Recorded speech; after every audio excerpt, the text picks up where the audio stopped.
किसी ने ये बात ठीक ही कही है कि जंग सिर्फ बर्बादी लाती है और नतीजा दुनिया देख रही है। यूक्रेन रूस की जंग के बाद यही होता दिख रहा है। क्रूड तेल, खाने पीने की चीज़ें तो बढ़ ही रही हैं, उधर रुपया भी अपनी सबसे बुरी हालत में है। यानी कि देश पर हो चुका है महंगाई का ट्रिपल अटैक। आखिर कैसे इस अटैक का मुकाबला किया जाए, इसको लेकर हम एक्सपर्ट से बात करेंगे, लेकिन उससे पहले एक नज़र इस रिपोर्ट पर। रूस यूक्रेन की जंग की कीमत भारत को भी चुकानी पड़ रही है। एडिबल ऑयल के दाम लगातार बढ़ते जा रहे हैं। पिछले सिर्फ 15 दिनों में औसतन सभी तरह के खाने के तेलों में 30 रुपए से लेकर 35 रुपए की बढ़ोतरी हुई है। पाम ऑयल, सनफ्लावर ऑयल, सोया ऑयल, वनस्पति ऑयल के दाम बेतहाशा बढ़े हैं। इसको लेकर इसी हफ्ते पीएम मोदी मंत्रियों के साथ बैठक समीक्षा कर सकते हैं। इससे पहले शुक्रवार को पीयूष गोयल की अध्यक्षता में इसी मुद्दे पर बैठक हुई थी, जिसमें देश के बड़े ऑयल इंपोर्टर्स और प्रोड्यूसर्स भी थे। और वहीं स्टेक होल्डर्स ने कहा है कि उनके पास अगले करीब 30 दिनों का ही स्टॉक बचा है। बता दें कि सनफ्लावर ऑयल की 40% डिमांड यूक्रेन पूरी करता है। उधर क्रूड ऑयल की समस्या गंभीर होती जा रही है। क्रूड 14 सालों के उच्चतम स्तर पर पहुंच गया है। इस समय $130 पर पहुंच चुका है और जेपी मॉर्गन का मानना है कि इस साल के अंत तक ये $180 प्रति बैरल के स्तर पर पहुंच जाएगा। शॉर्ट टर्म में इसके $150 तक पहुंचने का अनुमान लगाया गया है। बता दें कि भारत क्रूड ऑयल की 85% से ज्यादा आपूर्ति के लिए अन्य देशों पर निर्भर है। ऐसे में अगर चुनावी माहौल खत्म हो जाएंगे और इसी के साथ आने वाले दिनों में भारत में पेट्रोल डीजल की कीमतें बढ़ना लगभग तय है। इस जंग में भारत को बड़ी कीमत चुकानी पड़ रही है। डॉलर के मुकाबले रुपया आज अपने सबसे निचले स्तर 77 रुपए तक गिर गया है। शेयर बाजार को भी काफी गिरावट से गुजरना पड़ रहा है।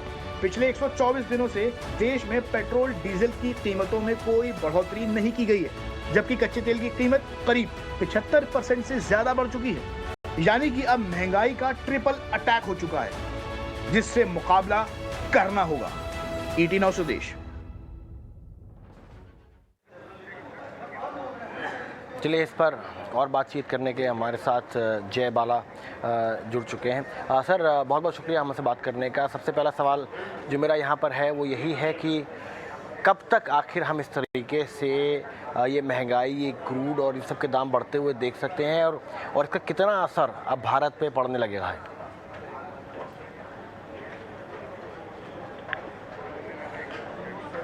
जय बाला सर, आपके लिए सवाल था।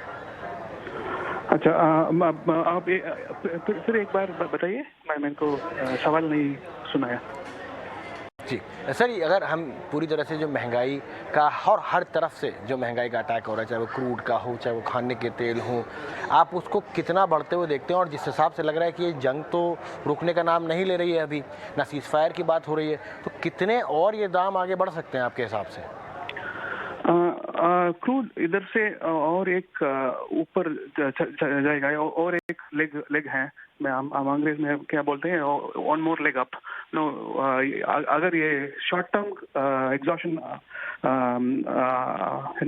This could be a short term exhaustion, but we could have one more higher highs. No, हम 140 के नजदीक हम टारगेट रख रहे हैं। We are looking at those targets about 140, 146 crude, Brent crude.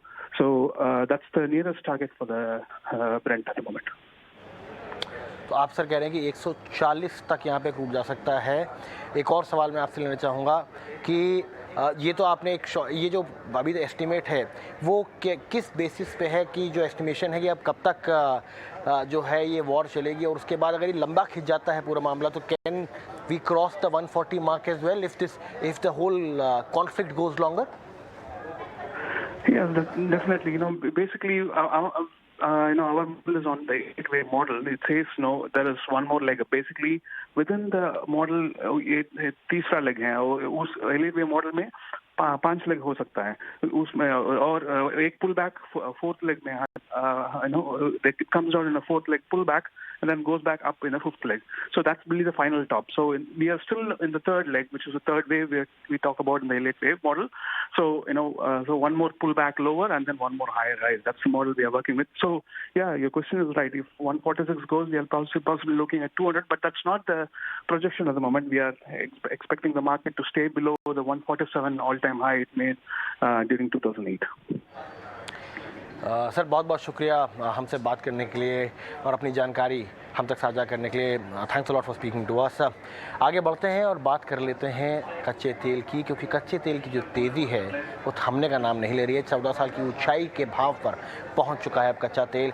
क्या है इस तेज़ी की वजह वो तो हम सब जानते हैं, लेकिन कितनी दिनों तक ये तेल इतना आगे रहेगा ये सब बताने के लिए हमारे साथ विश्वमोहन जुड़ रहे हैं। विश्वमोहन, क्रूड की इस तेज़ी के एक फैक्टर तो रशिया है ही है, क्या और भी फैक्टर्स हैं? और सबसे बड़ा सवाल ये है कि ये कब तक आगे चलता रहेगा इस तरह का माहौल?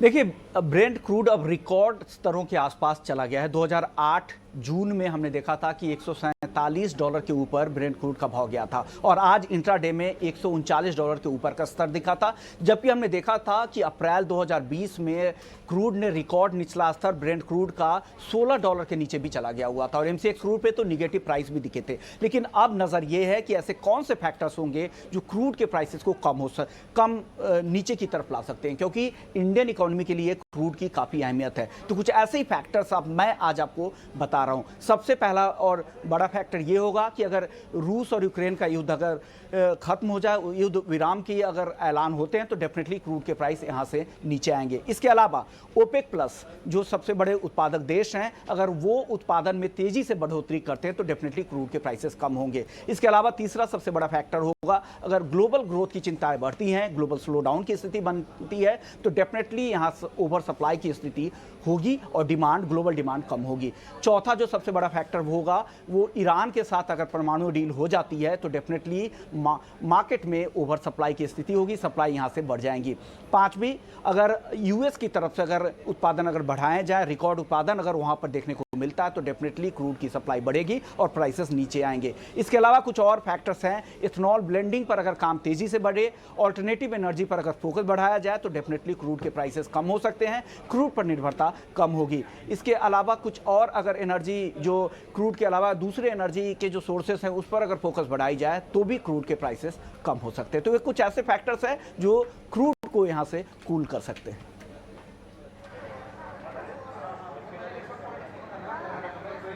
बहुत बहुत शुक्रिया विश्वमोहन इस जानकारी के साथ जुड़ने के लिए। अब क्रूड के दाम तो लगातार बढ़ रहे हैं, जिसकी वजह से नए रिकॉर्ड भी देखने को मिल रहे हैं, लेकिन इसके बीच पेट्रोल और डीजल के भाव में कोई बदलाव देखने को नहीं मिला है। ऐसा क्यों है, बता रहे हैं हमारे सहयोगी समित सरकार।